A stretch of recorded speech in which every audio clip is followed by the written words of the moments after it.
Bau bawang putih dan kunyit yang meresap samar-samar di serat kain daster yang dikenakannya adalah parfum yang paling dikenal oleh Sari.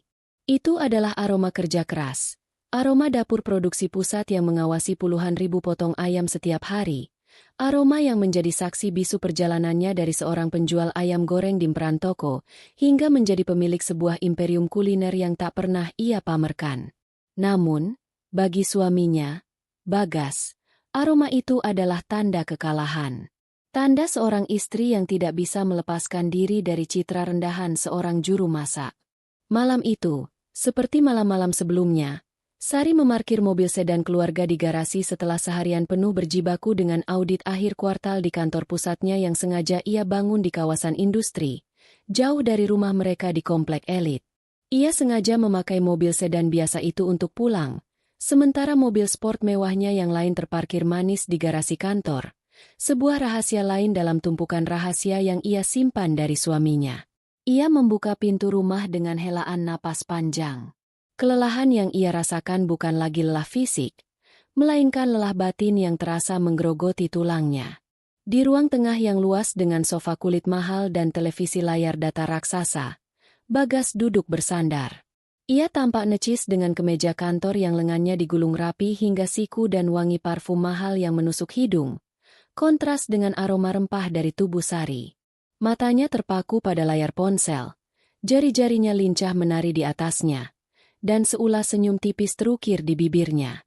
Senyum yang sudah berbulan-bulan tidak pernah ditujukan untuk Sari.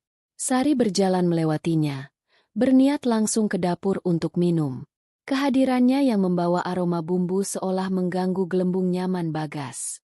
Tanpa mengalihkan pandangan dari ponselnya, Bagas berdeham. Baru pulang? Baumu seperti biasa, Sar. Seperti seisi pasar kamu bawa masuk ke rumah, ucapnya. Nadanya datar, namun penuh dengan cemoohan yang tak lagi coba ia sembunyikan. Sari berhenti melangkah, punggungnya menghadap Bagas.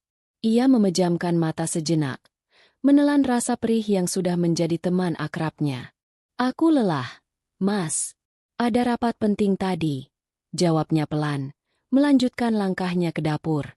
Bagas akhirnya meletakkan ponselnya dan berbalik menatap punggung istrinya dengan tatapan jengkel. Rapat, rapat, rapat.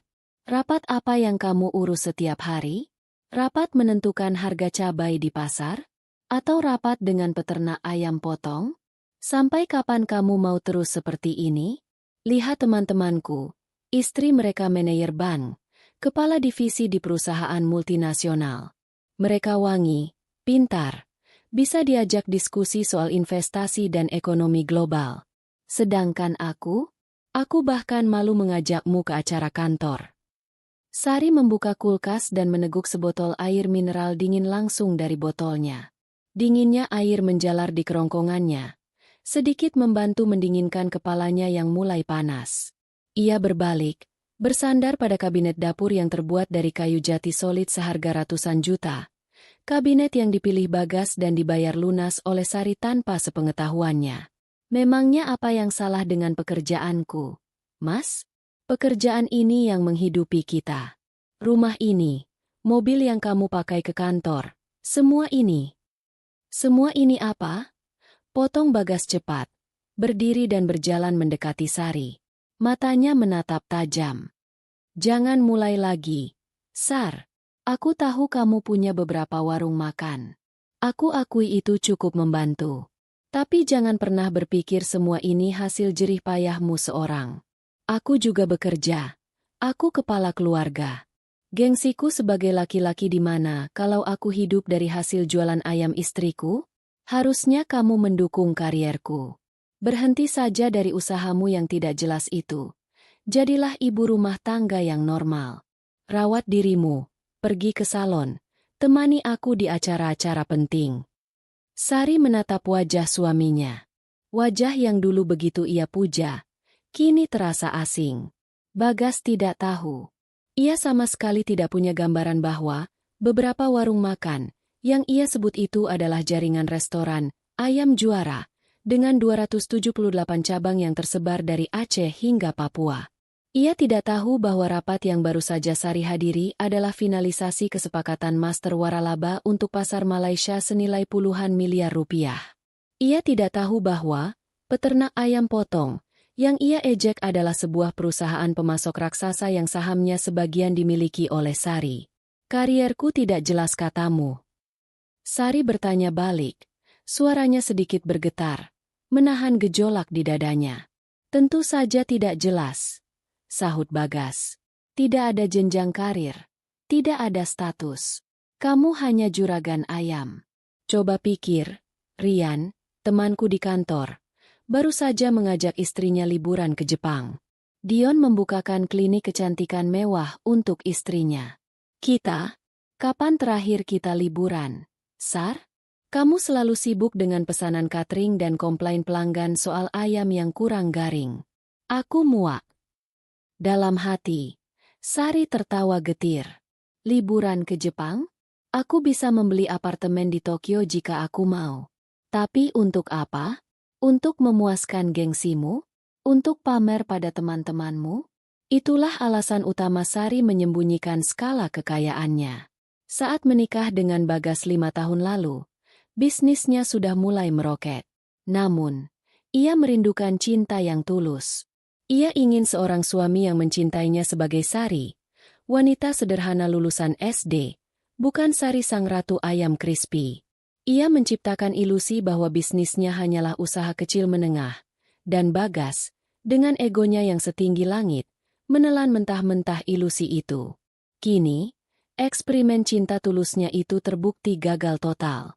Jadi, menurutmu aku harus berhenti bekerja agar kamu tidak malu? Tanya Sari lagi. Kali ini suaranya lebih dingin. Bukan begitu, tapi... Tiba-tiba ponsel Bagas berdering. Nama, Rina Kantor, tertera di layar. Wajah Bagas ketika berubah. Kekesalannya menguap, digantikan oleh ekspresi yang lebih lembut. Ia buru-buru mengangkat jarinya, memberi isyarat pada Sari untuk diam. Halo, ya? Sapanya ke telepon, lalu berjalan menjauh ke arah taman belakang, seolah mencari privasi. Iya, sayang, tadi ada sedikit drama di rumah. Biasalah. Iya, aku juga kangen. Besok kita ketemu pas makan siang ya? Kamu juga hati-hati. Sari berdiri mematung di dapur. Kata, sayang. Itu terdengar begitu jelas, meluncur mulus dari bibir suaminya, menghantam telinganya seperti bilah pisau. Ini bukan pertama kalinya ia curiga. Gestur Bagas yang posesif terhadap ponselnya, senyum-senyumnya yang misterius, dan aroma parfum wanita yang terkadang samar segar menempel di kemejanya saat pulang kerja. Tapi mendengar panggilan mesra itu secara langsung, rasanya seperti vonis mati bagi sisa-sisa harapan yang masih ia pelihara. Bagas kembali masuk dengan wajah tanpa dosa, seolah percakapan itu adalah hal paling wajar di dunia. Ia melihat Sari yang masih berdiri di tempat yang sama, dengan tatapan kosong. Telepon dari rekan kerja, membahas proyek. Dalihnya, sebuah kebohongan yang begitu tipis dan menghina. Sari tidak menjawab. Ia hanya mengangguk pelan. Sesuatu di dalam dirinya telah patah malam itu. Bukan hanya hati, tetapi juga semangat untuk mempertahankan sandiwara. Kelelahan yang ia rasakan kini berubah menjadi energi baru. Energi dingin yang terfokus. Ia tahu apa yang harus ia lakukan. Permainan ini harus segera diakhiri, dan ia akan memastikan dirinya lah yang menentukan aturan mainnya. Keesokan paginya, Sari bangun lebih awal dari biasanya. Tidak ada lagi gurat kesedihan di wajahnya.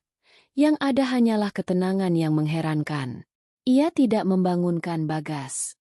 Sebagai gantinya, ia masuk ke dapur dan mulai memasak. Tangannya bergerak dengan lincah dan presisi, meracik bumbu-bumbu rahasia yang telah membesarkan namanya. Ia memasak menu spesial, menu favorit Bagas di awal pernikahan mereka. Ayam goreng lengkuas dengan sambal terasi tomat yang pedasnya pas. Ini bukan lagi upaya rekonsiliasi. Ini adalah sebuah pernyataan. Sebuah ritual perpisahan. Setiap potongan ayam yang ia lumuri bumbu adalah simbol dari setiap pengorbanan yang telah ia lakukan. Setiap cabai yang ia ulek dicobek adalah representasi dari setiap rasa sakit dan pengkhianatan yang ia rasakan. Setelah semuanya matang dan tertata rapi dalam sebuah kotak bekal modern, ia meletakkannya di atas meja. Bagas keluar dari kamar sudah rapi dengan setelan kerjanya. Ia melihat kotak bekal itu dengan kening berkerut. "Tumben sekali kamu siapkan bekal?" tanyanya. Lebih terdengar seperti curiga daripada senang. "Aku ada urusan di dekat kantormu nanti siang," jawab Sari datar. "Sekalian aku antarkan untukmu. Anggap saja ini permintaan maafku karena tidak bisa menjadi istri yang kamu inginkan." Kalimat terakhir itu membuat Bagas tertegun sejenak. Ia melihat ada yang berbeda dari Sari pagi ini, tapi egonya menepisnya sebagai bentuk penyerahan diri istrinya. Ia tersenyum puas. Akhirnya, Sari sadar posisinya. "Baguslah kalau kamu mengerti. Ya sudah, aku berangkat dulu. Nanti telepon saja kalau sudah dekat," katanya sambil menyambar kunci mobil dan berlalu tanpa pamit seperti biasanya. Tepat pukul 12 siang, Sari memarkir mobilnya beberapa blok dari gedung perkantoran megah tempat Bagas bekerja. Ia sengaja memakai pakaian terbaiknya versi sederhana. Sebuah blus batik katun yang bersih dan rok panjang berwarna gelap. Rambutnya ia sanggul rapi, dan wajahnya ia pulas dengan riasan tipis. Di tangannya, ia menjinjing sebuah tas jinjing kain yang berisi kotak bekal tadi. Ia menarik napas dalam-dalam sebelum melangkah masuk ke dalam lobi gedung yang dingin dan berlantai marmer mengkilap. Dunia di dalam gedung ini begitu berbeda dari dunianya. Semua orang berjalan cepat, berbicara dalam istilah-istilah bisnis yang rumit, mengenakan pakaian mahal yang seolah menjadi seragam tak tertulis.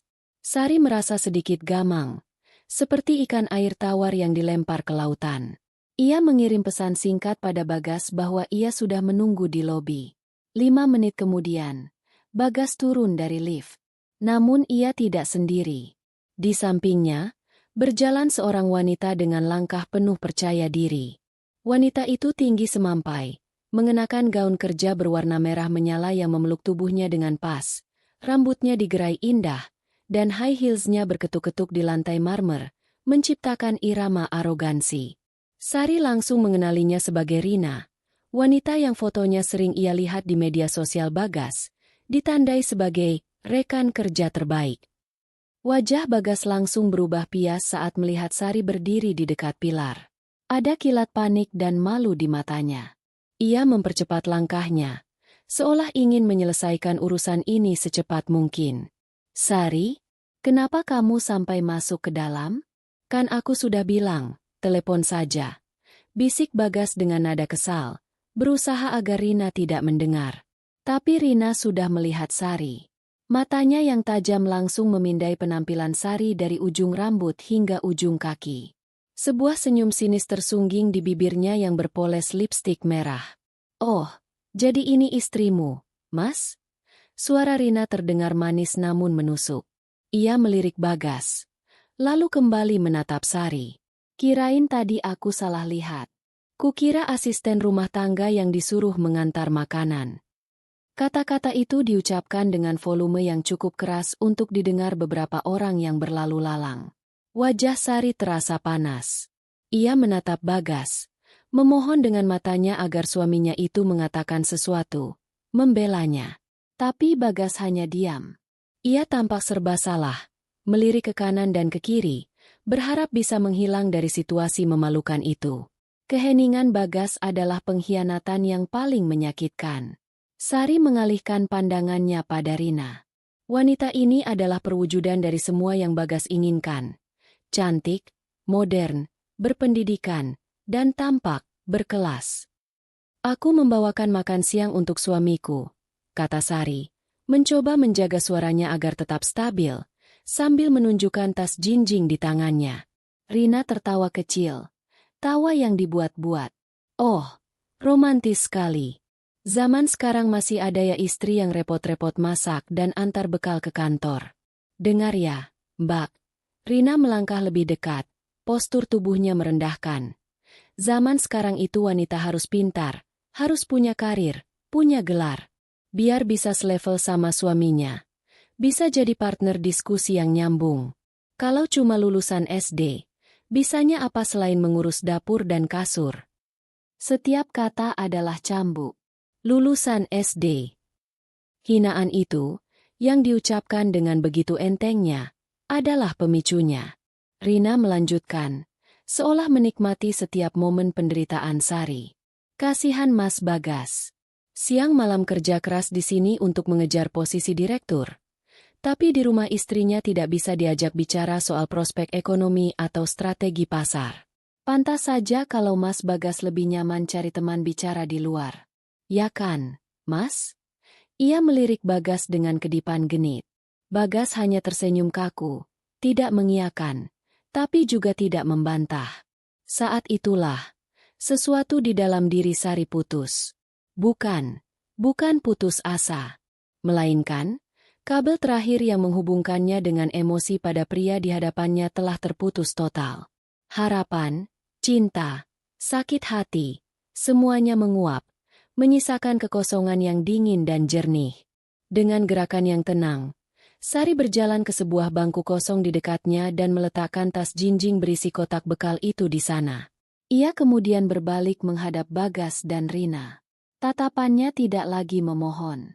Tatapannya lurus, tajam, dan tanpa emosi. Makanlah, ucapnya pada Bagas. Suaranya terdengar asing di telinganya sendiri, begitu dingin dan mantap. Mungkin ini terakhir kalinya aku memasak untukmu. Tanpa menunggu jawaban, tanpa menoleh lagi, Sari berbalik badan.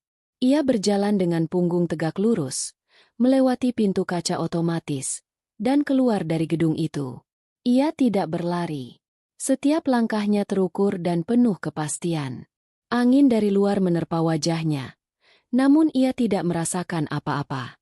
Di belakangnya, ia meninggalkan Bagas yang termangu, Rina yang tersenyum kemenangan, dan sebuah kotak bekal berisi ayam goreng lengkuas yang mulai mendingin. Perjalanan pulangnya kali ini terasa berbeda.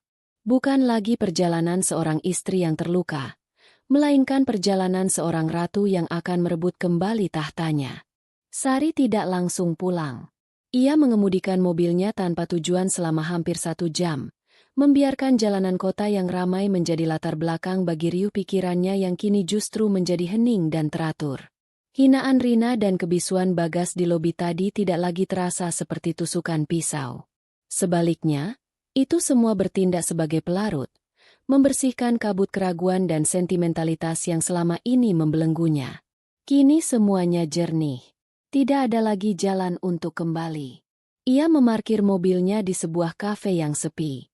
Ia tidak memesan apapun. Ia hanya duduk di sudut, mengeluarkan ponselnya, dan membuka daftar kontak. Jari-jarinya berhenti pada sebuah nama. Pak Tirta, pengacara. Tanpa ragu, ia menekan tombol panggil. Selamat siang, Pak Tirta. Ini Sari. Sapanya. Suaranya tegas dan profesional. Tidak ada getar emosi sedikit pun. Di seberang telepon, suara seorang pria parubaya yang tenang menjawab. Siang, Bu Sari. Ada yang bisa saya bantu? Tumben sekali menelepon di jam kerja. Saya mau kita percepat proses yang pernah kita diskusikan beberapa bulan lalu. Pak, kata Sari langsung ke pokok persoalan. Saya mau semua berkas segera disiapkan. Pemisahan aset total. Terdengar helaan napas dari Pak Tirta. Apakah Ibu sudah yakin 100%? Ini langkah besar, Bu. Sangat yakin, Pak. Lebih yakin dari apapun dalam hidup saya. Jawab Sari. Tolong prioritaskan ini. Pertama, semua aset yang dibeli dari dana pribadi saya dan keuntungan perusahaan sebelum masa pernikahan. Pastikan tidak ada celah hukum sedikitpun untuk diganggu-gugat. Kedua, seluruh aset yang dibeli atas nama saya pribadi selama masa pernikahan, termasuk apartemen di pusat kota dan beberapa bidang tanah, amankan status kepemilikan tunggalnya. Sari berhenti sejenak, menatap keluar jendela. Dan yang paling penting, Pak, rumah yang saya tinggali sekarang bersama Tuan Bagas. Rumah itu dibeli dari keuntungan bersih perusahaan 3 tahun lalu, meskipun sertifikatnya saya buat atas nama bersama. Saya mau Bapak segera proses balik nama penuh atas nama saya. Siapkan surat resmi untuk Tuan Bagas Pratama agar beliau segera mengosongkan properti tersebut. Saya beri waktu 1 minggu terhitung dari surat diterima. Baik, Bu. Akan segera saya proses. Surat akan siap besok dan bisa langsung dikirimkan lusa. Jawab Pak Tirta, menangkap nada keseriusan yang tak terbantahkan dari kliennya. Setelah menutup telepon, Sari tidak berhenti. Ia langsung menggulir kontaknya lagi dan menelepon manajer keuangannya. Seorang wanita cakap bernama Retno yang telah bersamanya sejak Ayam Juara, masih berupa warung tenda. Retno, siang. Ganggu sebentar. Sapa Sari? Siang, Bu. Tidak apa-apa. Ada apa, Bu? Apa ada masalah dengan laporan cabang Makassar? Bukan. Ini urusan pribadi, tapi butuh tindakan cepat darimu, kata Sari. Tolong segera bekukan semua akses dari kartu kredit tambahan atas nama Bagas Pratama. Semua kartu, tanpa kecuali. Lalu, rekening bersama yang selama ini kita gunakan untuk dana rumah tangga, segera proses penutupannya. Pindahkan semua sisa saldonya ke rekening utama perusahaan. Saya mau kamu buatkan juga laporan audit terperinci mengenai total dana pribadi saya yang terpakai untuk semua keperluan rumah tangga dan gaya hidup Tuan Bagas selama 5 tahun terakhir. Anggap saja semua itu sebagai biaya kerugian dalam investasi yang gagal. Retno di seberang sana terdiam sejenak. Kaget. Namun sebagai seorang profesional ia segera paham apa yang terjadi. Baik, Bu. Saya mengerti. Akan saya laksanakan segera. Sebelum jam 5 sore ini semua kartu sudah tidak akan bisa digunakan. Panggilan terakhir adalah yang paling penting untuk masa depannya. Ia menelepon Pak Budi, General Manager operasionalnya yang setia. Pak Budi, selamat siang, ujar Sari. Siang, Bu Sari. Kebetulan sekali Ibu telepon. Saya baru saja mau mengirim email soal. Tunda dulu emailnya, Pak. Potong Sari dengan halus. Saya punya instruksi baru. Rencana ekspansi besar ke Surabaya yang kita jadwalkan untuk kuartal depan. Saya mau kita percepat. Saya mau proposal final lengkap dengan analisis biaya dan proyeksi laba sudah ada di meja saya besok lusa. Hubungi tim kontraktor. Percepat pembangunan gerai utama di sana. Pak Budi terdengar terkejut. Besok lusa, Bu? Itu sangat cepat. Tapi, baik, Bu. Akan saya kerahkan semua tim. Ada perubahan strategi? Ada. Jawab Sari tegas. Selain itu, jadwalkan pertemuan darurat dengan seluruh kepala regional dan tim branding besok pagi. Saya mau citra, Ayam Juara, kita tingkatkan secara masif. Tidak ada lagi kesan, warung rumahan, atau bisnis keluarga. Saya mau semua orang tahu bahwa kita adalah korporasi F&B yang serius dan dominan. Siapkan presentasi untuk rebranding total, mulai dari logo, desain interior gerai, hingga kampanye iklan di televisi nasional. Anggaran tidak terbatas. Anggaran tidak terbatas? Ulang Pak Budi, tak percaya.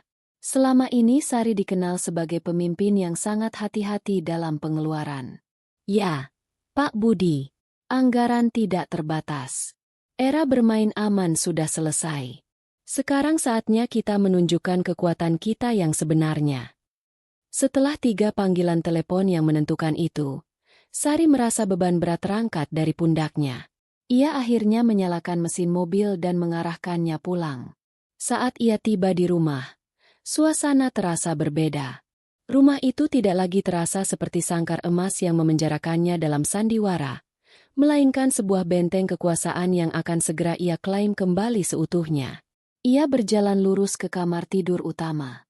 Ia membuka pintu lemari pakaian raksasa yang terbuat dari kayu mahoni.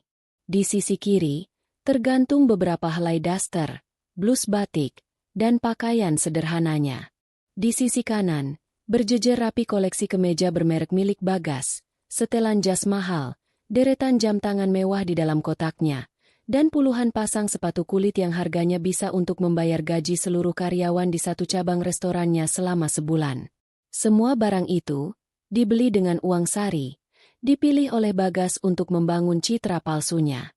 Dengan wajah tanpa ekspresi, Sari mulai mengeluarkan semua barang milik Bagas dari lemari. Satu persatu.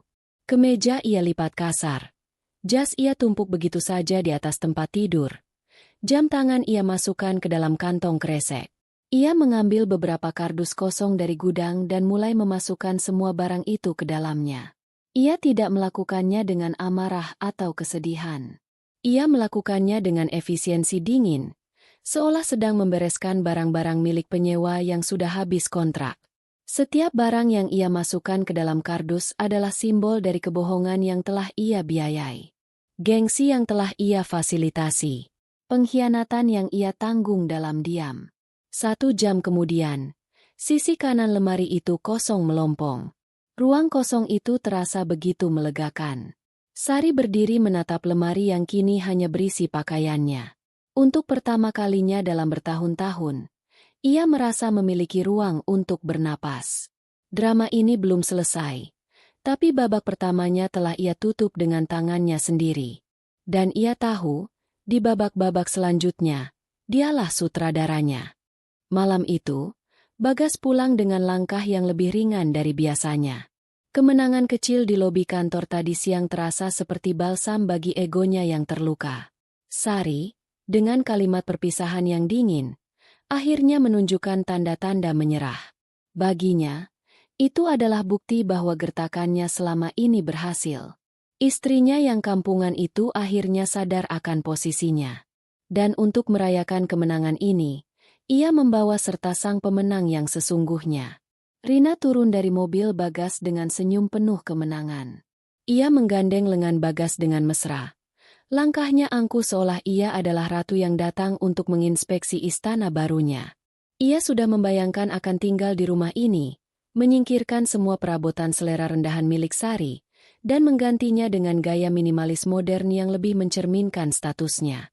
Aku tidak sabar untuk mendekorasi ulang ruang tengah ini, Mas. Televisi itu harus diganti dengan yang lebih besar, dan sofa kulit ini norak sekali. Celoteh Rina begitu mereka melangkah masuk. Namun, celotehan itu terhenti seketika. Pemandangan di ruang tengah membuat keduanya membeku. Di tengah ruangan yang biasanya rapi, kini teronggok 5 kardus besar berwarna coklat. Kardus-kardus itu ditumpuk asal-asalan. Salah satunya bahkan tidak tertutup rapat, memperlihatkan lengan kemeja bermerek yang familiar bagi Bagas. Apa ini? Desis Bagas, melepaskan gandengan Rina dan melangkah mendekat. Ia membuka salah satu kardus dan matanya terbelalak. Isinya adalah semua pakaiannya, jam tangannya, sepatu-sepatunya, bahkan koleksi parfumnya. Semua miliknya, dikemas seperti barang bekas yang siap dibuang. Rina menatap tumpukan kardus itu dengan kening berkerut, namun arogansinya dengan cepat mengambil alih. Ia tertawa sinis. Oh, baguslah. Dia benar-benar sadar diri juga akhirnya. Mau angkat kaki dari sini. Dia bahkan sudah mengepak barang-barangnya sendiri. Praktis sekali. Ini bukan barang-barangnya. Suara Bagas terdengar berat. Ini semua barang-barangku. Tepat saat itu, sesosok bayangan muncul dari arah dapur. Sari berjalan dengan tenang, tanpa ekspresi. Ia mengenakan celana kain hitam dan kemeja putih sederhana, namun auranya terasa sangat berbeda. Tidak ada lagi kerendahan hati seorang istri yang penurut. Yang ada adalah ketenangan seorang hakim yang siap membacakan putusan.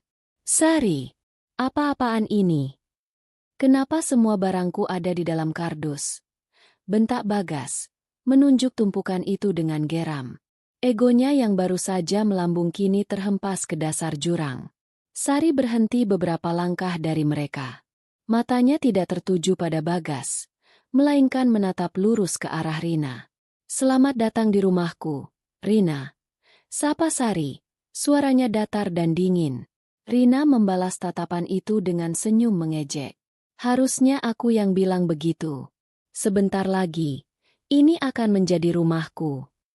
Sari tersenyum tipis, senyum yang sama sekali tidak mencapai matanya. Rumahmu? Atas dasar apa? Karena kamu berhasil merebut seorang suami. Sari menggelengkan kepalanya pelan. Rina, kamu pasti bangga sekali dengan gelar sarjanamu itu, kan? Kamu merasa itu membuatmu lebih superior dari wanita sepertiku. Tentu saja, sahut Rina cepat. Pendidikan itu menunjukkan kelas seseorang. Sesuatu yang tidak akan pernah kamu mengerti. Aku mengerti, balas Sari, mengejutkan Rina. Aku sangat mengerti. Gelar itu bagus. Aku tidak menyangkalnya. Tapi gelar itu hanya membuatmu menjadi seorang karyawan yang baik. Seorang pegawai yang kompeten. Pegawai. Rina. Bukan pemilik. Kamu bekerja untuk orang lain. Menghabiskan waktumu untuk membangun mimpi orang lain. Dan digaji oleh orang lain. Gajimu itu, yang mungkin kamu banggakan, tidak akan pernah cukup untuk membeli bahkan seperempat dari tanah tempat rumah ini berdiri. Wajah Rina mulai berubah. Senyumnya sedikit memudar. Sari melanjutkan. Kini tatapannya menyapu Bagas sekilas sebelum kembali ke Rina. Kamu pikir rumah ini, mobil mewah yang terparkir di garasi, semua fasilitas yang kamu lihat ini, adalah milik Bagas? Kamu pikir aku, si wanita lulusan SD ini, hanya menumpang hidup padanya? Sari tertawa. Tawa yang singkat, kering, dan penuh dengan ironi yang menyakitkan. Kamu salah besar. Kamu telah ditipu. Atau mungkin kamu yang terlalu bodoh untuk melihat kenyataan. Yang kaya di sini itu aku. Aku, wanita yang kamu hina di depan umum tadi siang. Aku yang membangun semua ini dari nol, dengan keringat dan air mataku sendiri, saat suamimu ini masih sibuk memoles sepatunya untuk berangkat kerja sebagai pegawai biasa. Setiap kata yang diucapkan Sari seperti hantaman palu godam. Bagas berdiri mematung. Wajahnya pucat pasi. Ia ingin membantah, tapi lidahnya keluh. Ada secuil kebenaran dalam kata-kata Sari yang mulai merayap masuk ke otaknya. Sebuah kebenaran yang terlalu mengerikan untuk ia terima. Dan suamiku. Sari berhenti sejenak, melirik Bagas dengan tatapan yang sama seperti orang melihat perabot rusak. Suami hebat yang kamu agung-agungkan ini. Nada suaranya penuh dengan cemoohan. Dia tidak punya apa-apa. Gaji manajernya itu bahkan tidak cukup untuk membayar tagihan listrik dan iuran keamanan komplek ini setiap bulan. Mobil yang ia pakai untuk menjemputmu setiap hari? Itu hadiah ulang tahun dariku. Kartu kredit dengan limit tak terbatas di dompetnya? Itu kartu tambahan dari rekeningku. Sari melangkah ke sebuah laci di dekat pintu, mengambil sesuatu dari dalamnya, lalu berjalan kembali ke arah tumpukan kardus. Dengan gerakan santai, ia melemparkan sebuah gantungan kunci ke atas salah satu kardus. Bunyi denting logamnya terdengar nyaring di ruangan yang tiba-tiba menjadi senyap itu. Itu adalah kunci mobil tua Bagas. Sebuah mobil butut dari zaman kuliahnya yang tersimpan di gudang belakang. Ambil saja suami miskin itu, ucap Sari. Kalimatnya diucapkan dengan penekanan yang tajam pada setiap kata. Aku sudah tidak butuh. Aku serahkan dia padamu, lengkap dengan semua utang budinya. Selamat menikmati hidup susah yang sesungguhnya bersama pria hebat pilihanmu. Sari kemudian mengangkat dagunya. Tatapannya menusuk tajam. Sekarang, keluar dari rumahku. Kalian berdua. Untuk pertama kalinya, wajah Rina menunjukkan ekspresi selain arogansi. Wajahnya pucat, matanya dipenuhi kabut antara syok, malu, dan kengerian yang luar biasa. Ia menatap Bagas, mencari jawaban, mencari sanggahan, tapi yang ia lihat hanyalah wajah seorang pria yang hancur lebur. Sari, jangan begini. Akhirnya Bagas berhasil bersuara. Nadanya memelas. Kita bisa bicarakan ini baik-baik. Tidak ada lagi yang perlu dibicarakan, potong Sari. Ia mengeluarkan ponselnya dan menekan sebuah nomor. Halo, Pak Satpam? Ya, ini saya, Bu Sari dari Blok C nomor 7. Tolong ke rumah saya sekarang. Ada 2 orang asing yang menolak untuk pergi. Panggilan itu adalah paku terakhir di peti mati harapan mereka. Rina, dengan sisa-sisa harga dirinya, menarik tangan Bagas dengan kasar. "Ayo pergi dari sini," desisnya. Suaranya bergetar karena amarah dan penghinaan. Bagas, seperti kerbau dicocok hidungnya, mengikuti Rina keluar dari rumah itu. Mereka berjalan melewati 2 orang satpam yang baru saja tiba. Tatapan para satpam itu penuh dengan rasa ingin tahu. Pintu rumah mewah itu tertutup di belakang mereka, meninggalkan mereka di kegelapan malam dengan hanya 5 kardus berisi barang-barang dan sebuah kunci mobil tua sebagai saksi bisu kejatuhan mereka. Deru mesin mobil tua Bagas yang dipaksa hidup terdengar seperti batuk seorang perokok berat, memecah keheningan malam di komplek perumahan mewah itu. Suaranya yang kasar dan berisik adalah anomali yang memalukan di antara deruman halus mesin-mesin mobil Eropa milik para tetangga. Rina duduk di kursi penumpang, tubuhnya kaku. Wajahnya menatap lurus ke depan dengan tatapan kosong. Gaun merah mahalnya terasa tidak pada tempatnya di dalam kabin mobil yang berbau apek dan pengap ini. Keheningan di antara mereka terasa berat dan mencekik. Hingga akhirnya Rina tidak tahan lagi. "Jadi semua itu benar?" tanyanya. Suaranya rendah dan bergetar karena amarah yang tertahan. "Semua yang dia katakan tadi? Bahwa kamu tidak punya apa-apa? Bahwa kamu hanya benalu yang hidup dari kekayaannya?" Bagas mencengkeram setir dengan erat. Buku-buku jarinya memutih. "Tidak seperti itu, Rin. Dia melebih-lebihkan. Bisnisnya memang berkembang. Tapi aku juga berkontribusi." "Berkontribusi apa?" bentak Rina. Akhirnya meledak. Ia menoleh menatap Bagas dengan mata menyala-nyala. "Berkontribusi menghabiskan uangnya? Kamu pembohong, Bagas.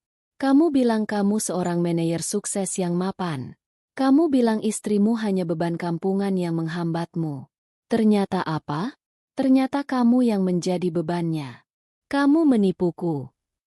"Aku tidak menipumu. Aku tidak tahu bisnisnya sudah sebesar itu," balas Bagas. Suaranya meninggi, mencoba membela sisa-sisa harga dirinya. "Dia menyembunyikan semuanya dariku. Dia sengaja membuatku terlihat seperti orang bodoh. Dia menjebakku." "Oh, jadi sekarang ini salahnya dia?" cibir Rina dengan tawa histeris. "Salah wanita yang sudah memberikanmu segalanya. Lalu kamu hianati? Di mana otakmu, Bagas? Kita baru saja diusir seperti anjing dari rumah yang ternyata miliknya. Dan sekarang kita ada di dalam rongsokan ini tanpa tahu harus pergi kemana. Ini yang kamu sebut kehidupan yang lebih baik?" Mereka tidak punya tujuan. Apartemen Rina hanyalah sebuah studio kecil yang cicilannya saja sering membuatnya pusing. Bagas, dengan malu yang luar biasa, terpaksa menelepon salah satu temannya, berbohong bahwa rumahnya sedang direnovasi besar-besaran dan butuh tempat menginap untuk beberapa malam. Beruntung, temannya percaya dan menawarinya untuk memakai kamar tamu di rumahnya. Kenyataan pahit berikutnya datang saat mereka tiba. Teman Bagas menyambut dengan ramah, namun istrinya menatap Rina dengan tatapan curiga dari atas ke bawah. Dipermalukan 2 kali dalam 1 malam, Rina hanya bisa menunduk. Keesokan paginya di kantor, suasana terasa canggung. Bisik-bisik mulai terdengar di antara rekan kerja mereka. Mungkin berita tentang drama semalam sudah menyebar lewat para satpam komplek. Bagas mencoba bersikap normal, namun wajahnya yang kuyu dan matanya yang sembab tidak bisa berbohong. Saat jam makan siang, Rina, yang berusaha mengembalikan citranya, mengajak Bagas makan di sebuah restoran mahal di mall terdekat. "Kita perlu menenangkan diri. Lupakan kejadian semalam. Kita mulai dari awal," katanya, lebih untuk meyakinkan dirinya sendiri. Saat tagihan datang, Bagas dengan percaya diri mengeluarkan kartu kredit platinumnya. Kartu yang selalu bisa diandalkan. Ia menyerahkannya pada pelayan. Beberapa saat kemudian, pelayan itu kembali dengan wajah menyesal. "Mohon maaf, Pak, kartunya ditolak." Bagas mengerutkan kening. "Ditolak? Tidak mungkin. Coba lagi." Pelayan itu mencoba lagi. Hasilnya sama. "Masih ditolak, Pak." Dengan wajah yang mulai memerah karena malu, Bagas mengeluarkan kartu kredit lainnya dari dompet. "Coba yang ini." Ditolak. Ia mencoba kartu debitnya. Saldo tidak mencukupi. Saat itulah hantaman kenyataan yang sesungguhnya datang. Ini bukan mimpi buruk. Ini nyata. Sari tidak main-main. Ia telah memutus semua sumber keuangan Bagas. Semua fasilitas yang selama ini ia nikmati telah dicabut tanpa sisa. Rina menatapnya dengan pandangan ngeri, campuran antara jijik dan panik. Dengan gemetar, Rina terpaksa mengeluarkan kartunya sendiri untuk membayar tagihan makan siang yang mahal itu, menggerogoti sisa limitnya yang sudah menipis. Seolah penderitaan itu belum cukup, saat mereka kembali ke kantor, seorang kurir berjaket resmi sudah menunggu di meja Bagas. Sang kurir menyerahkan sebuah amplop coklat tebal berlogo sebuah firma hukum ternama. Dengan tangan gemetar, Bagas membukanya. Di dalamnya ada beberapa lembar dokumen legal yang dingin dan tanpa ampun. Surat peringatan dan tuntutan pengosongan properti, lengkap dengan salinan sertifikat rumah yang kini sudah beralih nama sepenuhnya menjadi milik Sari Anindita. Ada juga rincian awal proses gugatan cerai dan tuntutan ganti rugi atas dana yang telah diinvestasikan pada pihak kedua selama masa pernikahan. Rina mengintip dari balik bahu Bagas, membaca setiap kata dalam dokumen itu. Wajahnya yang tadi pucat kini berubah menjadi seputih kertas. Semua harapannya untuk hidup mewah, untuk menang, untuk membuktikan kelasnya, kini hancur berkeping-keping di atas selembar kertas hukum. Ia menatap Bagas, bukan lagi dengan cinta atau nafsu, tapi dengan kebencian murni. Pria di hadapannya ini bukanlah tiket menuju kesuksesan, melainkan jangkar yang akan menenggelamkannya ke dasar lautan kesengsaraan. 2 bulan berlalu bagaikan siksaan neraka bagi Bagas dan Rina. Mereka terpaksa menyewa sebuah apartemen sempit dengan 2 kamar tidur di pinggiran kota. Dindingnya tipis, catnya mulai mengelupas, dan suara bising dari jalan raya menjadi musik latar mereka setiap hari. Hubungan mereka, yang dibangun di atas pondasi kebohongan dan hasrat sesaat, kini retak di bawah tekanan finansial dan saling menyalahkan. Setiap hari adalah pertengkaran. Rina menyalahkan Bagas atas kebodohannya. Bagas menyalahkan Rina karena telah mendorongnya ke jurang kehancuran. Gaji mereka berdua jika digabungkan hanya cukup untuk membayar sewa, cicilan mobil Rina, dan kebutuhan sehari-hari yang paling mendasar. Tidak ada lagi makan malam mewah, belanja barang bermerek, atau liburan akhir pekan. Yang ada hanyalah mie instan dan tagihan yang menumpuk. Sementara itu, di dunia luar, sebuah fenomena bisnis sedang terjadi. Merek ayam juara tiba-tiba meledak. Wajahnya ada di mana-mana. Iklan besar-besaran muncul di televisi pada jam tayang utama. Papan reklame raksasa terpampang di jalan-jalan protokol, dan artikel-artikel inspiratif tentangnya bermunculan di portal berita bisnis terkemuka. Logonya berubah menjadi lebih modern dan berkelas. Gerai-gerainya direnovasi dengan desain interior yang menawan. Ayam juara bukan lagi sekadar warung makan. Ia telah bertransformasi menjadi ikon gaya hidup kuliner. Di kantor, semua orang membicarakannya. Dan puncaknya adalah saat perusahaan tempat Bagas dan Rina bekerja mengumumkan akan mengadakan acara rapat kerja tahunan di sebuah hotel bintang 5 termewah di ibu kota. Acara itu bersifat wajib bagi seluruh karyawan level manajer ke atas. Dan sebagai kejutan utama, perusahaan mengumumkan bahwa mereka telah berhasil menjalin kemitraan catering strategis dengan brand yang paling dibicarakan saat ini, Ayam Juara. Rina merasa mual mendengarnya.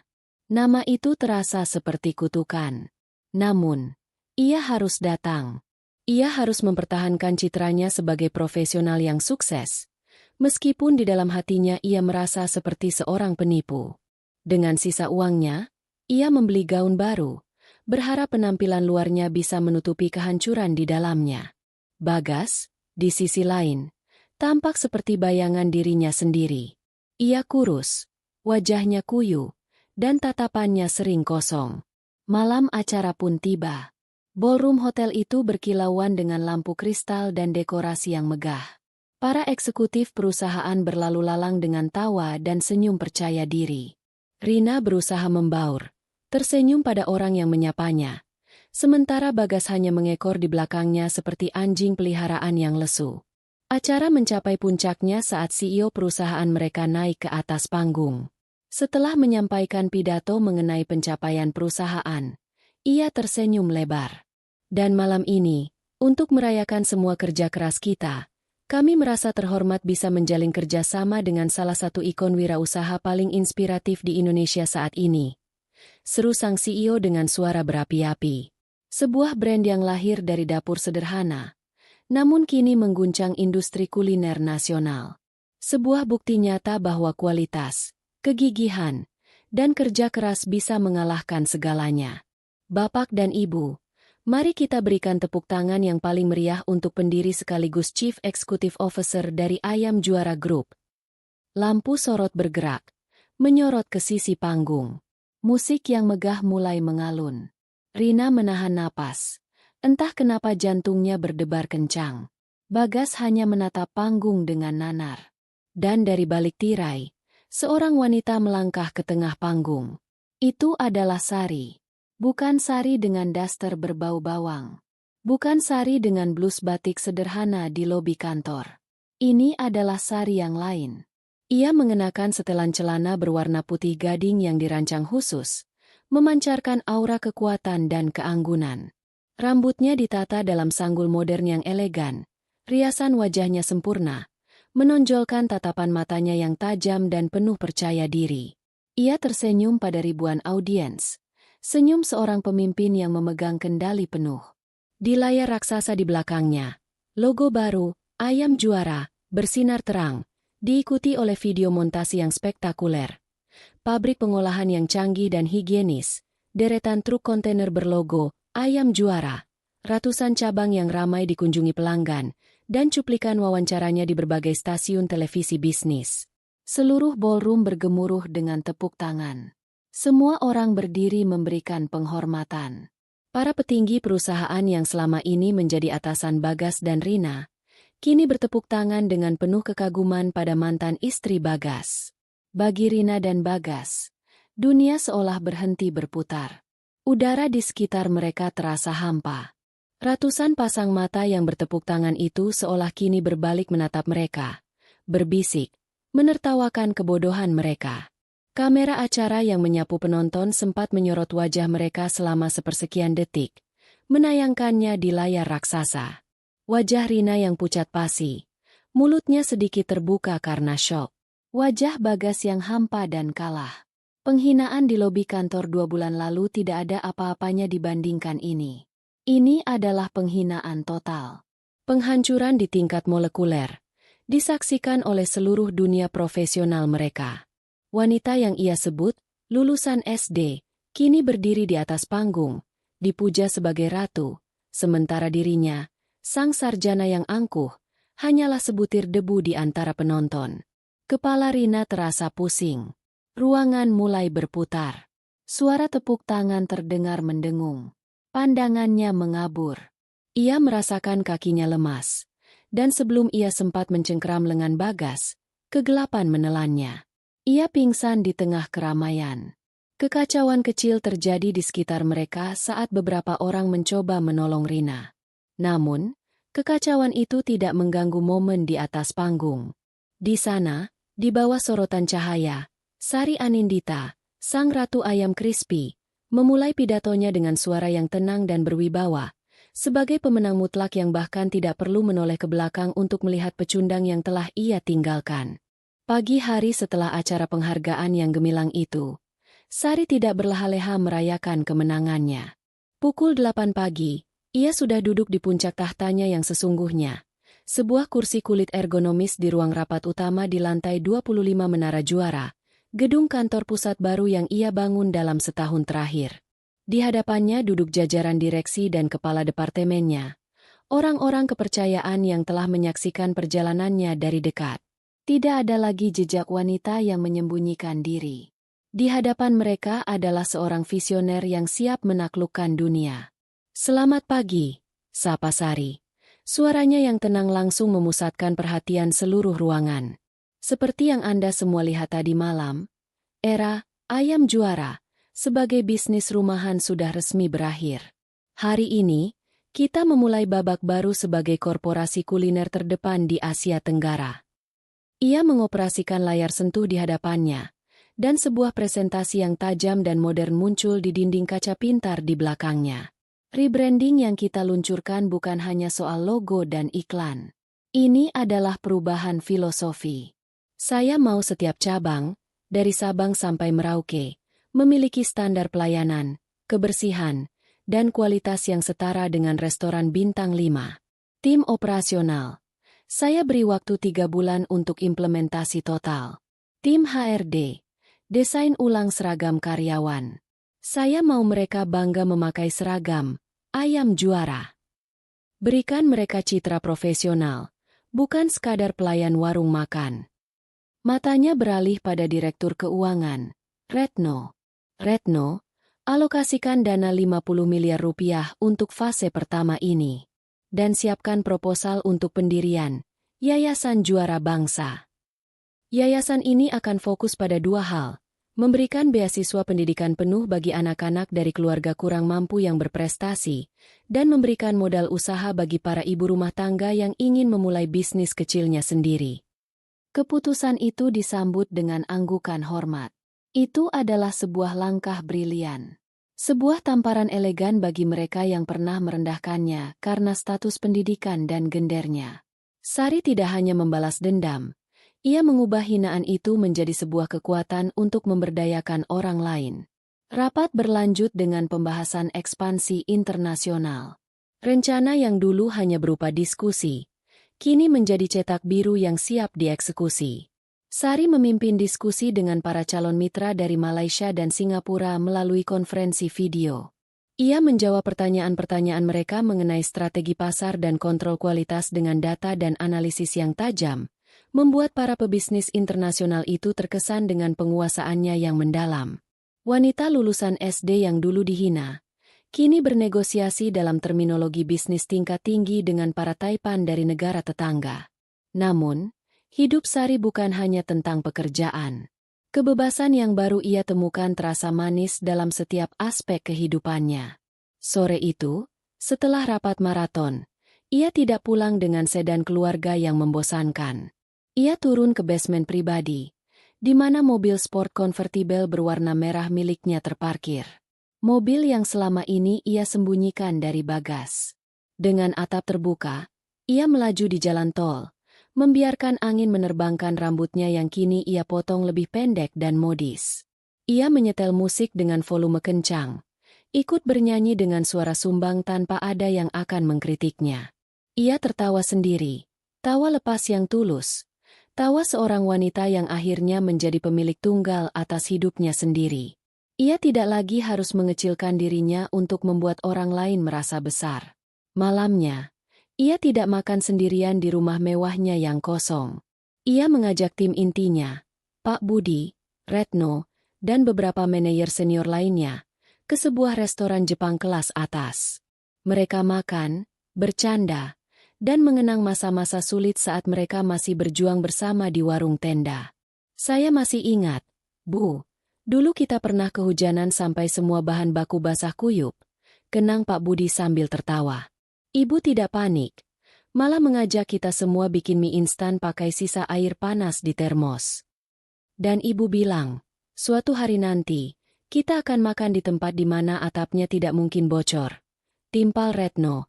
Matanya berkaca-kaca karena haru. Dan lihat kita sekarang, Bu. Sari tersenyum hangat. Semua ini bukan hanya karena saya, tapi karena kita semua. Terima kasih sudah selalu percaya pada wanita lulusan SD ini. Di tengah tawa dan kehangatan itu, ponselnya bergetar. Sebuah pesan dari produser acara gelar wicara paling populer di negeri ini, mengundangnya untuk menjadi tamu spesial di episode Wanita Inspiratif. Sari tersenyum. Dulu, ia akan menolak mentah-mentah semua sorotan media. Kini, ia melihatnya sebagai sebuah panggung. Panggung untuk menceritakan kisahnya, bukan sebagai korban, tetapi sebagai pemenang. Panggung untuk menunjukkan pada dunia, dan mungkin pada 1 atau 2 orang yang sedang meratapi nasibnya, bahwa nilai seorang wanita tidak ditentukan oleh selembar ijazah atau seorang pria di sampingnya, tetapi oleh keberaniannya untuk membangun takdirnya sendiri. Jika kehidupan Sari kini bagaikan langit biru yang cerah, maka kehidupan Bagas dan Rina adalah badai petir yang terperangkap di dalam sebuah ruangan sempit. Insiden Rina pingsan di acara tahunan perusahaan menjadi buah bibir terpanas di kantor selama berminggu-minggu. Kisah cinta terlarang mereka yang dulu dibisikkan dengan nada kagum, kini menjadi lelucon yang menyedihkan. Rina tidak lagi berjalan dengan dagu terangkat. Ia berjalan dengan kepala menunduk, mencoba menghindari tatapan kasihan dan cemoohan dari rekan-rekannya. Meja kerjanya yang dulu sering dikunjungi orang untuk sekadar mengobrol, kini menjadi pulau terpencil yang dijauhi. Reputasinya sebagai wanita karir yang cerdas dan ambisius hancur dalam semalam, berganti menjadi stempel pelakor gagal yang memalukan. Tekanan psikologis itu berdampak langsung pada pekerjaan mereka. Rina, yang pikirannya selalu dipenuhi amarah dan penyesalan, melakukan kesalahan fatal dalam sebuah laporan penting untuk klien besar, menyebabkan perusahaan hampir kehilangan proyek tersebut. Di sisi lain, Bagas menjadi karyawan yang pasif dan tidak bersemangat. Ia sering datang terlambat, sering melamun saat rapat, dan hasil kerjanya jauh di bawah standar. Atasan mereka, yang juga hadir di acara malam itu dan bertepuk tangan paling keras untuk Sari, kini memandang mereka dengan tatapan dingin. Mereka bukan lagi aset perusahaan. Mereka adalah liabilitas, sumber drama yang memalukan. Tak lama kemudian, surat peringatan resmi pertama mendarat di meja mereka masing-masing. Apartemen sempit mereka menjadi saksi bisu pertengkaran yang semakin brutal setiap harinya.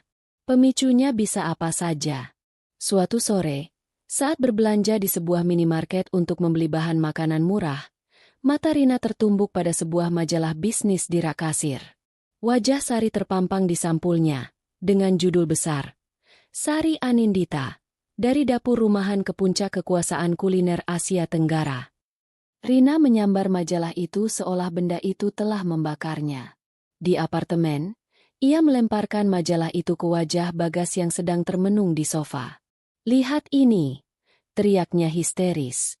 "Lihat wanita yang kamu bilang tidak selevel dengan kita. Wajahnya ada di mana-mana, dipuja seperti dewi.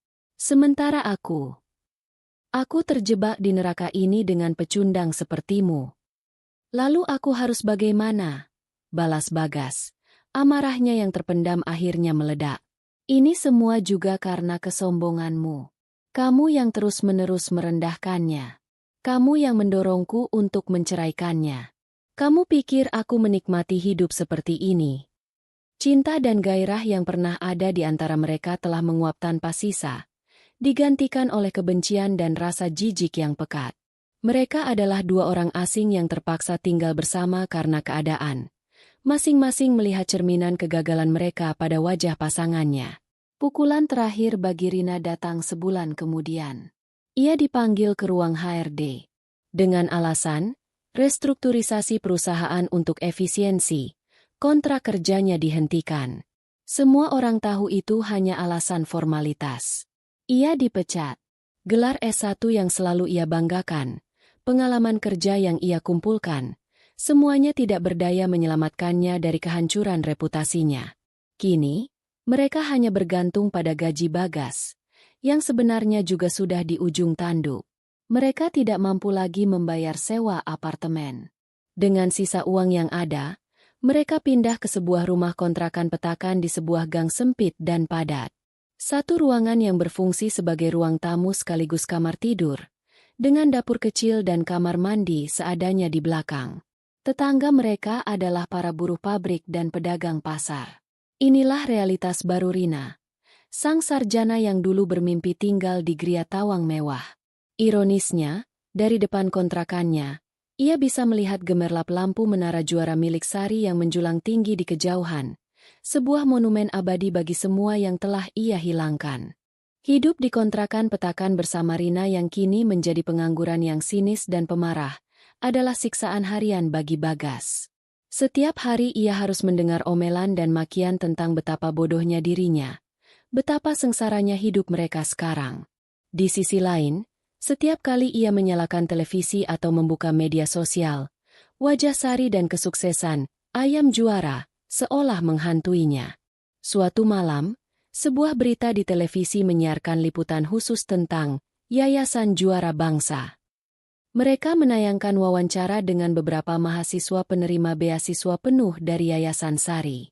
Seorang mahasiswi, sambil menangis haru, berkata, "Tanpa beasiswa dari Bu Sari, saya tidak akan pernah bisa kuliah. Beliau adalah malaikat bagi kami." Melihat itu, sesuatu dalam diri Bagas terasa remuk. Ia tidak merasakan cinta atau rindu pada Sari sebagai seorang pribadi. Yang ia rasakan adalah penyesalan yang begitu dalam dan egois atas kehidupan nyaman, status, dan kekayaan yang telah ia sia-siakan. Ia merindukan sofa kulit yang empuk, mobil mewah yang senyap, dan kartu kredit yang tidak pernah ditolak. Ia salah mengartikan kerinduan akan kemewahan itu sebagai penyesalan atas perbuatannya. Dalam keputusasaannya, sebuah ide gila terbentuk di benaknya. Ia harus bertemu Sari. Ia harus meminta maaf. Ia harus memohon untuk diterima kembali. Ia meyakinkan dirinya sendiri bahwa Sari pasti masih mencintainya, bahwa amarahnya pasti sudah mereda sekarang. Dengan sisa-sisa uang di sakunya, ia pergi ke Penatu untuk menyetrika kemeja terbaiknya yang sudah kusam. Ia menyemir sepatunya hingga mengkilap, mencoba mengembalikan penampilan seorang manajer yang dulu pernah ia sandang. Keesokan harinya, ia berangkat bukan ke kantornya, melainkan ke Menara Juara. Saat melangkah masuk ke lobi gedung yang megah itu, Bagas merasa dirinya begitu kecil dan tidak berarti. Lobi itu jauh lebih mewah dari lobi kantornya sendiri. Dinding marmer, karya seni kontemporer, dan aroma wangi yang lembut memancarkan kemakmuran. Ia teringat pada Sari yang pernah berdiri canggung di lobi kantornya, dan kini ia merasakan perasaan yang sama, bahkan 10 kali lipat lebih buruk. Ia mendekati meja resepsionis yang dijaga oleh seorang wanita muda yang ramah namun profesional. "Selamat siang, Pak. Ada yang bisa saya bantu?" Sapa resepsionis itu. "Siang. Saya mau bertemu dengan Bu Sari Anindita," kata Bagas dengan suara gugup. "Apakah Bapak sudah ada janji?" Bagas menelan ludah. "Belum. Tolong sampaikan saja, nama saya Bagas Pratama.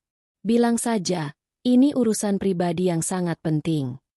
Ia sengaja tidak menyebut statusnya sebagai mantan suami, merasa malu.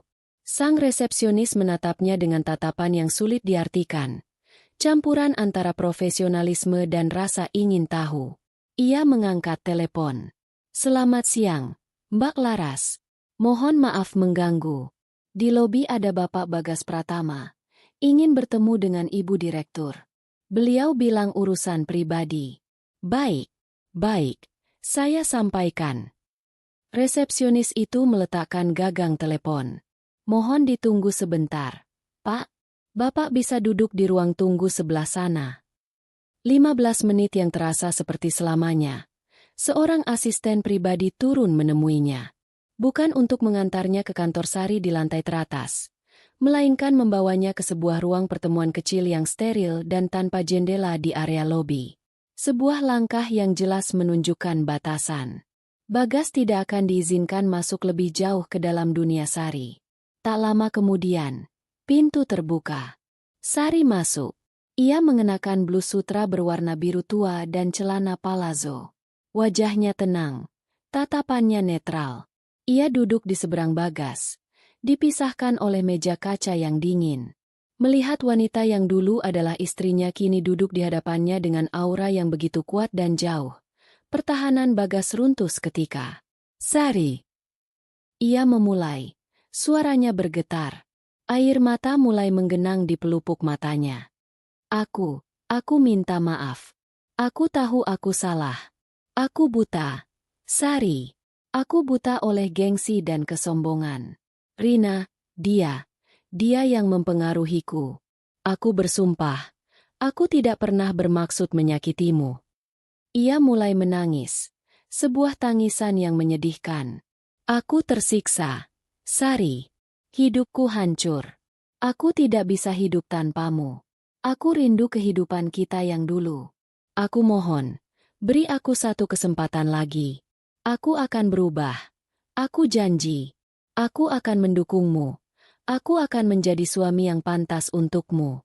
Tolong, Sari, terima aku kembali.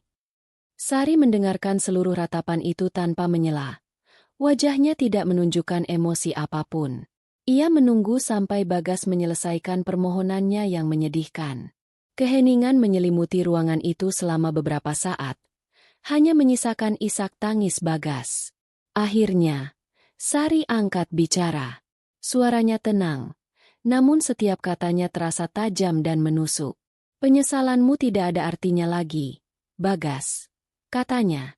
Karena penyesalan itu bukan untukku. Penyesalan itu untuk dirimu sendiri dan untuk semua kemewahan yang telah kamu hilangkan. Bagas mengangkat wajahnya, menatap Sari dengan tidak percaya. Kamu tidak merindukanku, lanjut Sari. Kamu merindukan rumah yang nyaman, mobil yang bagus, dan uang yang tidak pernah habis. Kamu tidak menyesal telah mengkhianatiku. Kamu menyesal karena telah salah bertaruh dan kalah. Sari berdiri, menatap lurus ke mata mantan suaminya itu. Tidak ada lagi cinta, benci, atau bahkan kasihan di matanya. Yang ada hanyalah sebuah ketegasan yang mutlak. Pintu itu sudah tertutup selamanya. Bagas.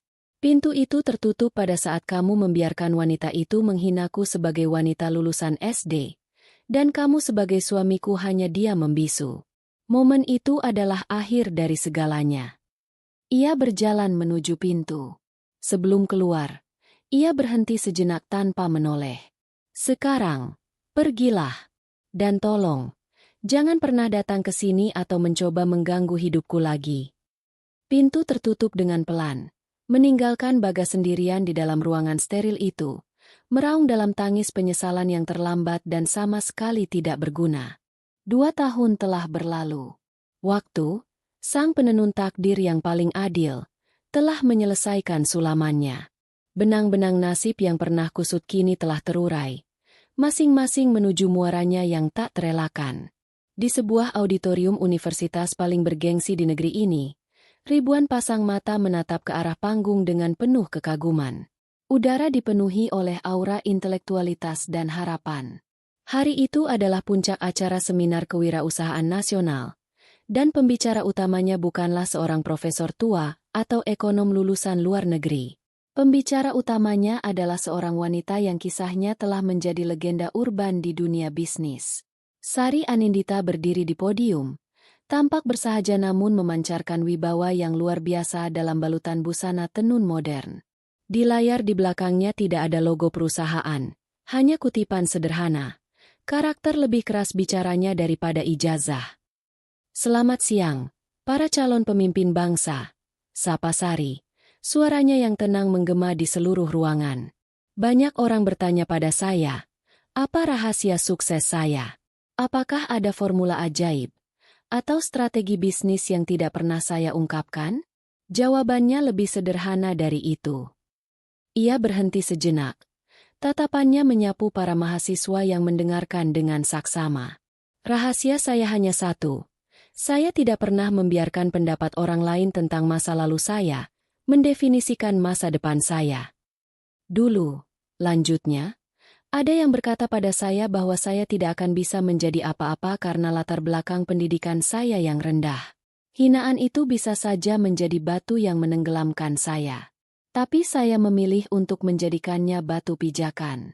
Saya tidak bisa mengubah fakta bahwa saya hanya lulusan SD, tapi saya bisa membuktikan bahwa kerja keras, integritas, dan kemauan untuk terus belajar setiap hari adalah universitas kehidupan yang sesungguhnya.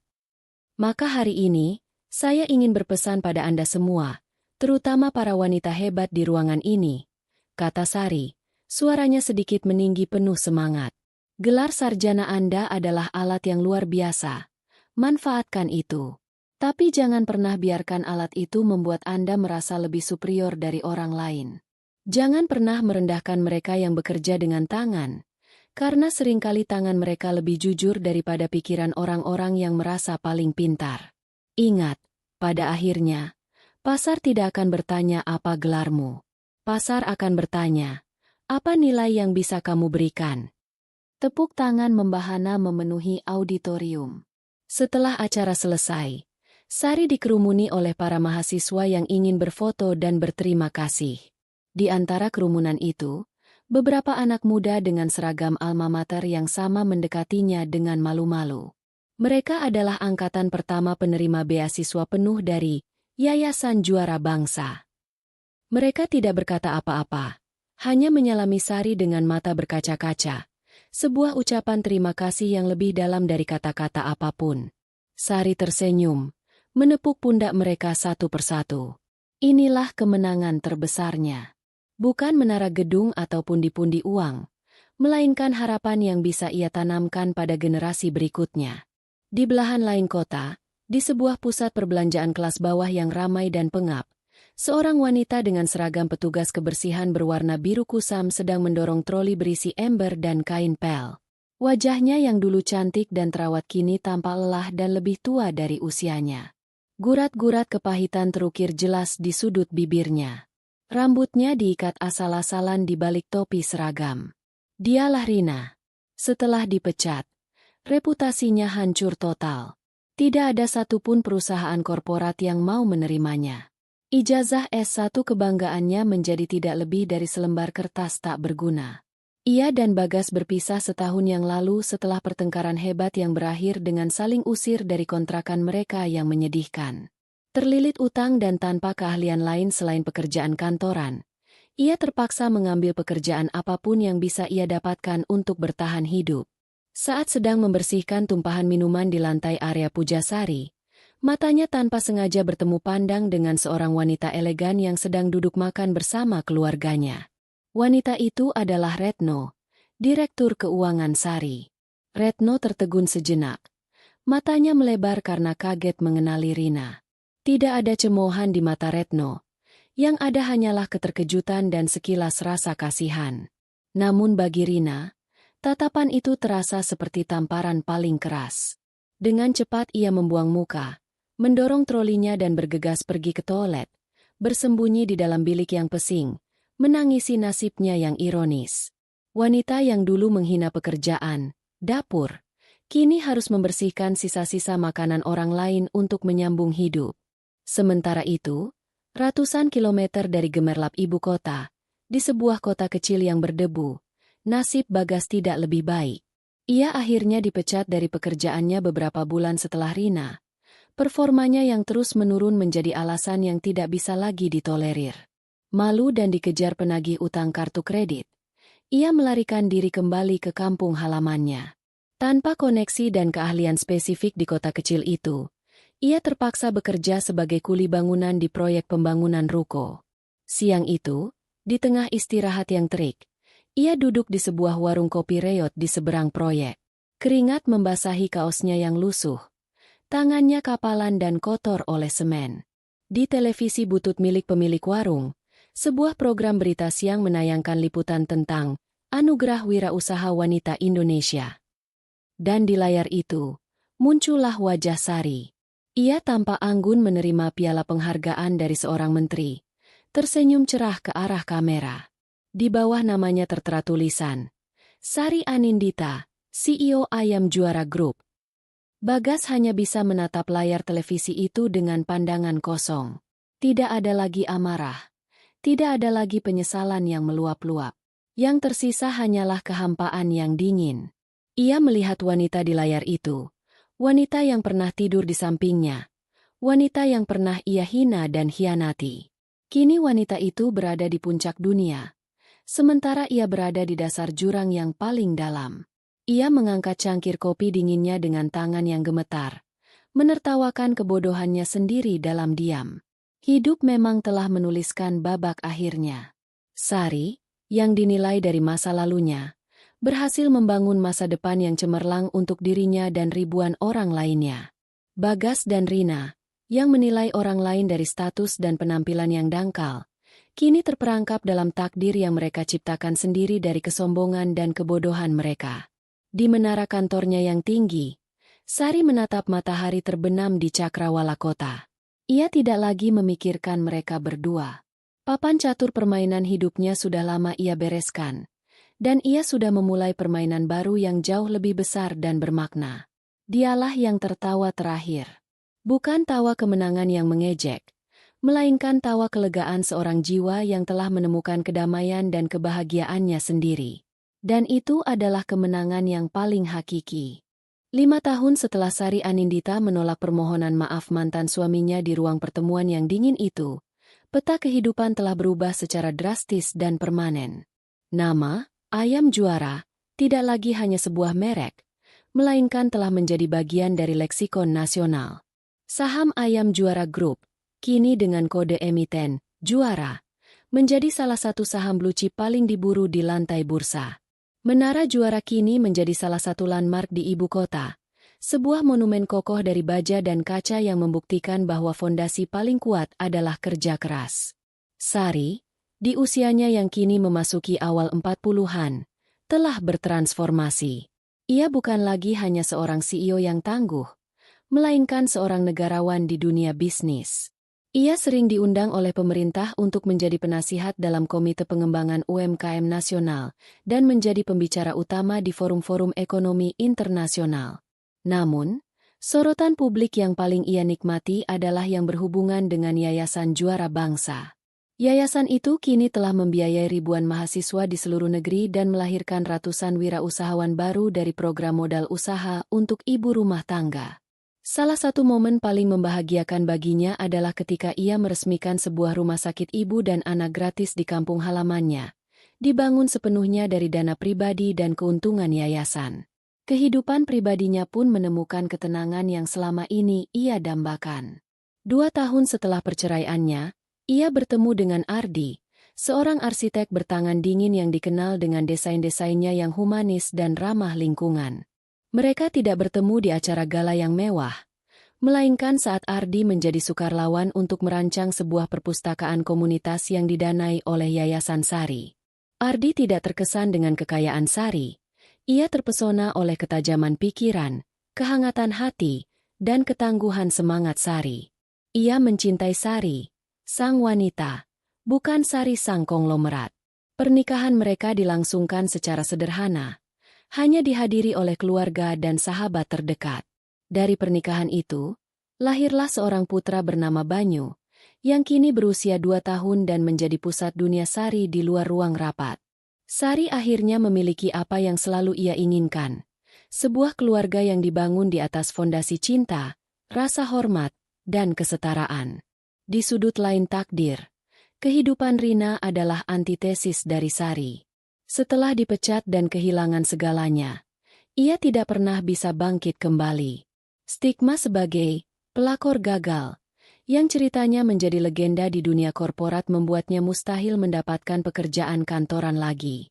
Ia mencoba melamar di puluhan perusahaan, namun namanya seolah sudah masuk dalam daftar hitam tak tertulis. Kesombongannya terkikis oleh keputusasaan. Ia terpaksa bekerja serabutan, menjadi sales promosi di mall, lalu kasir di supermarket, dan terakhir menjadi pelayan di sebuah kedai kopi kecil. Kecantikannya yang dulu ia banggakan telah memudar, digantikan oleh gurat kelelahan dan kepahitan yang permanen. Ia hidup seorang diri di sebuah kamar kos sempit, terasing dari keluarganya yang malu akan perbuatannya. Setiap kali ia melihat iklan Ayam Juara di televisi atau melihat menara Juara yang menjulang di kejauhan, hatinya terasa seperti diremas. Itu bukan lagi iri hati yang membara, melainkan hanya sebuah rasa sakit yang tumpul dan kronis, pengingat abadi akan kebodohannya. Bagas, sementara itu, terperangkap dalam penjara penyesalannya sendiri di kampung halamannya. Ia tidak pernah kembali ke ibu kota. Pekerjaan kasar sebagai kuli bangunan telah merusak tubuhnya yang tidak terbiasa kerja keras. Punggungnya sering sakit dan kulitnya menghitam terbakar matahari. Ia sempat mencoba menikahi seorang gadis desa, namun berita tentang masa lalunya yang kelam sebagai suami yang mencampakkan istri kaya raya menyebar dengan cepat di komunitas kecil itu, membuatnya menjadi bahan gunjingan. Pernikahan itu gagal bahkan sebelum dimulai. Ia kini bekerja sebagai penjaga malam di sebuah gudang tua, sebuah pekerjaan yang sepi dan membosankan, memberinya terlalu banyak waktu untuk merenung. Setiap malam, dalam kesunyian, ia dihantui oleh bayangan kehidupan yang pernah ia miliki. Rumah mewah, mobil nyaman, dan seorang istri yang ternyata adalah sebuah tambang emas yang ia buang begitu saja. Penyesalannya bukan lagi tentang cinta, melainkan tentang kesempatan emas yang tidak akan pernah datang untuk kedua kalinya.